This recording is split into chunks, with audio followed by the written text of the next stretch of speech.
हाय, आपके साथ मैं हूँ Surabhi Sharma. India TV YouTube channel subscribe करिए, बेल आइकन दबाएं। कांग्रेस को लगा एक और बड़ा झटका, जितिन प्रसाद बीजेपी में शामिल हुए। पीयूष गोयल ने दिलाई सदस्यता। जितिन प्रसाद ने कहा, काफी सोच समझकर बीजेपी में शामिल होने का फैसला किया। बीजेपी सही मायने में राजनीतिक दल है। जितिन प्रसाद ने प्रधानमंत्री मोदी की तारीफ की। कहा, रात दिन भारत की सेवा में जुटे हैं प्रधानमंत्री, चुनौतियों को देखकर करते हैं काम। जितिन प्रसाद ने एक भारत श्रेष्ठ भारत के सिद्धांत पर काम करने का वादा किया। कहा, पीएम मोदी नए भारत का निर्माण कर रहे हैं। बीजेपी दफ्तर से सीधे पार्टी अध्यक्ष जेपी नड्डा से मिलने पहुंचे जितिन प्रसाद। पीयूष गोयल भी रहे मौजूद। योगी ने जितिन प्रसाद के बीजेपी में शामिल होने का स्वागत किया। कहा, जितिन के आने से यूपी में पार्टी और मजबूत होगी। मध्य प्रदेश कांग्रेस का विवादित ट्वीट, जितिन का बीजेपी में जाना कूड़ेदान में एक कूड़ा डालने जैसी सामान्य क्रिया है। बाद में ट्वीट डिलीट किया। ज्योतिरादित्य सिंधिया ने जितिन का स्वागत किया। कहा, बीजेपी विकास की ओर आगे बढ़ रही है। कांग्रेस नेता मल्लिकार्जुन खड़गे ने जितिन के फैसले को दुर्भाग्यपूर्ण बताया। कहा, जाने वाले जाते रहते हैं, हम उन्हें रोक नहीं सकते। मिलिंद देवड़ा ने जताया अफसोस। कहा, काश हमारे काबिल साथी छोड़कर न जाते। कांग्रेस की बागी नेता अदिति सिंह का बयान, कांग्रेस एक परिवार की पार्टी बन गई है। बीजेपी में जितिन का भविष्य उज्जवल है। कर्नाटक की कांग्रेस अध्यक्ष डीके शिव कुमार का बयान, जितिन प्रसाद को कांग्रेस पार्टी से ही पहचान मिली। मल्लिकार्जुन खड़गे का बयान, पंजाब के नेता से बातचीत की रिपोर्ट 2-3 दिन में हाईकमान को सौंपेंगे। महबूबा मुफ्ती के घर हुई गुपकर अलायंस के नेताओं की बैठक। फारूक अब्दुल्ला ने की बैठक की अध्यक्षता। बैठक के बाद बोले फारूक अब्दुल्ला, सुप्रीम कोर्ट में परिसीमन का मामला, फैसला आने पर आगे की कार्रवाई पर चर्चा होगी। शुभेंदु अधिकारी ने प्रधानमंत्री मोदी से की मुलाकात। बंगाल हिंसा समेत कई राजनीतिक मुद्दों पर चर्चा हुई। प्रधानमंत्री से मुलाकात के बाद बोले शुभेंदु अधिकारी, बंगाल के विकास के लिए प्रधानमंत्री के समर्थन और नेतृत्व की जरूरत। मोदी सरकार ने किसानों को दिया बड़ा तोहफा। खरीफ फसलों पर 50% तक एमएसपी बढ़ाई। कृषि मंत्री नरेंद्र सिंह तोमर ने कहा, सरकार किसानों से बातचीत के लिए तैयार है। मुद्दों पर बातचीत करेंगे तो बात होगी। नरेंद्र सिंह तोमर ने की किसानों से अपील, तर्क के साथ अपनी आपत्तियां बताएं। कृषि कानून सभी राजनीतिक दल लाना चाहते थे। किसान नेता अशोक धावले ने की कृषि मंत्री के बयान की निंदा। कहा, कृषि कानून जब तक रद्द नहीं होते आंदोलन खत्म नहीं होगा। रणदीप सुरजेवाला ने कृषि मंत्री के बयान पर तंज कसा। कहा, बयान सरकार का अहंकार दिखाता है। किसानों के समर्थन में खड़े हुए सुखबीर सिंह बादल, कहा, किसानों से बिना शर्त के बात करे सरकार। कोलकाता में किसान नेता राकेश टिकैत मुख्यमंत्री ममता बनर्जी से मिले। बंगाल के किसानों के मुद्दों को सामने रखा। टिकैत ने सीएम ममता से अपील की। कहा, यहां के किसानों को सही दाम दिलाएं। कोरोना में जिन किसानों को ज्यादा नुकसान हुआ उन पर ध्यान दें। टिकैत से मुलाकात के दौरान ममता बनर्जी का बयान, जब तक किसानों की मांग नहीं मानी जाएगी समर्थन करेंगी। ममता ने कहा, किसानों के मुद्दे पर बाकी मुख्यमंत्रियों से भी बात करेंगी। किसानों के समर्थन में चिट्ठी लिखेंगी। कृषि कानूनों में संशोधन करेगी महाराष्ट्र सरकार। बालासाहेब थोराट का बयान, केंद्र सरकार के कानून किसान हित में नहीं है।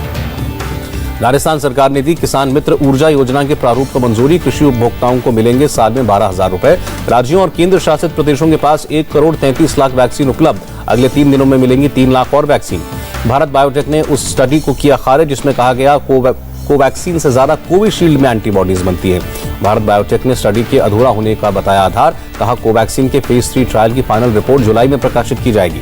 भारत बायोटेक ने कहा, फेज 3 ट्रायल की फाइनल रिपोर्ट के बाद फुल लाइसेंस के लिए अप्लाई करेंगे। केजरीवाल ने कहा, बूथ लेवल अधिकारी घर घर जाकर देंगे पर्ची, वैक्सीन लगाने का समय बताएंगे। पंजाब के स्वास्थ्य मंत्री का बयान, केंद्र सरकार ने निजी अस्पतालों में वैक्सीन की कीमत तय करने में देरी की। नई वैक्सीन पॉलिसी को लेकर ममता बनर्जी का बयान, निजी अस्पतालों को वैक्सीन केंद्र सरकार ही क्यों बांटेगी। डीआरडीओ ने कोरोना की दवा 2DG बनाने की तकनीक दूसरी फार्मा कंपनियों से साझा करने की इच्छा जताई।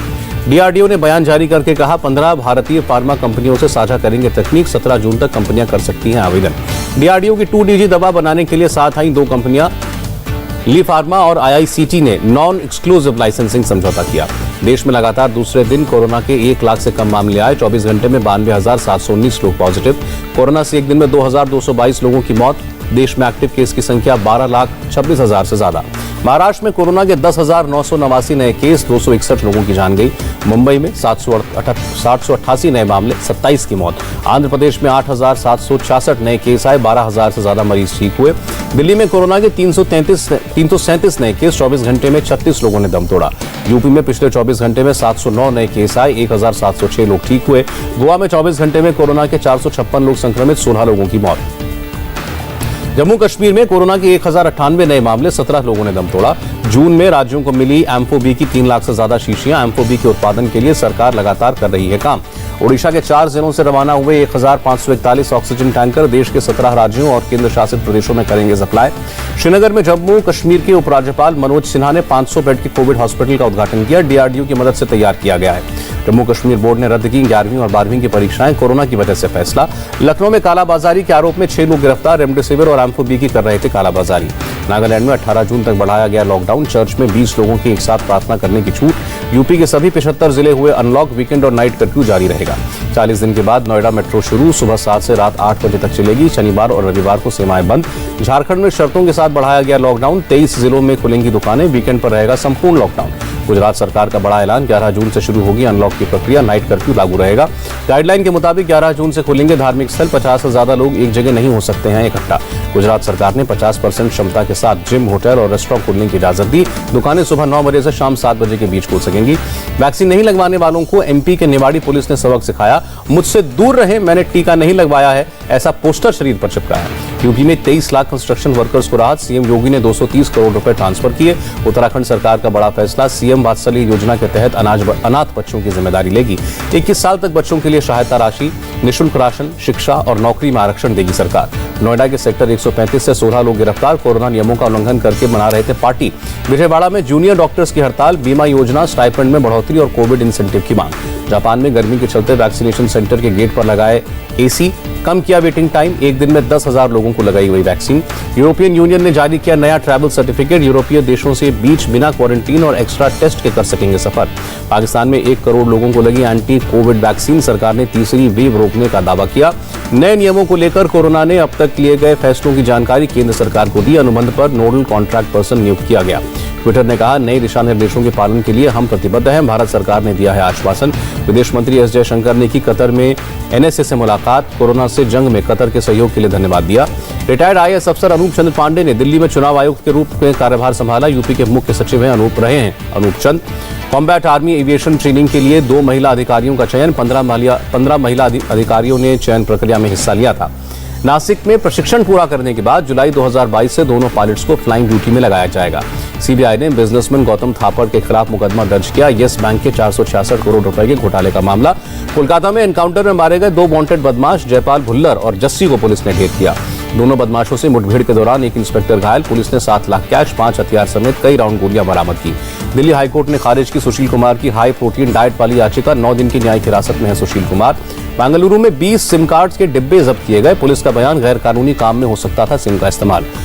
कुल्लू में बैंक में चोरी के मामले में 2 युवकों को गिरफ्तार किया गया, सरिये की मदद से शटर तोड़कर अंदर घुसे थे। जम्मू में सर्कुलर रोड इलाके में धंसी सड़क, देखते देखते समा गई 4 गाड़ियां। तय समय से एक दिन पहले मुंबई पहुंचा मानसून, कई इलाकों में पानी भरा। मुंबई में अगले 4 दिन के लिए ऑरेंज अलर्ट, मौसम विभाग ने भारी बारिश की आशंका जताई। परेल में बीएमसी की तैयारियों की पोल खुली, नाले साफ नहीं होने की वजह से सड़कें पानी में डूबी। महाराष्ट्र में कुर्ला में भारी बारिश के बाद ओवरफ्लो हुई मीठी नदी, आसपास की इमारतों में घुसा पानी।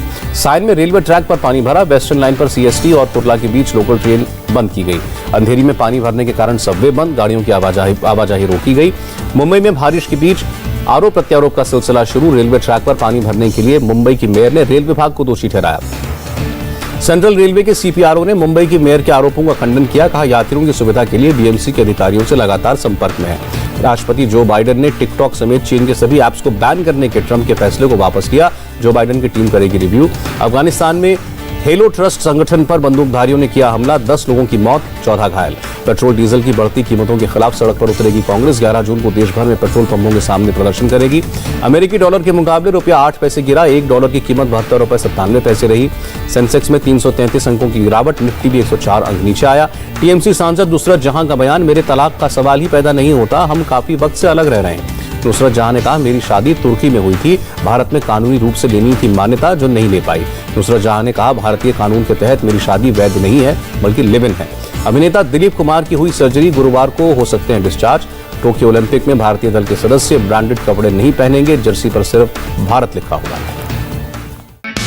हाय, आई एम सुरभि शर्मा। खबरों से अपडेट रहने के लिए India TV YouTube channel subscribe करिए, साथ में बेल आइकन जरूर दबाएं। जुड़े रहें इंडिया टीवी के साथ।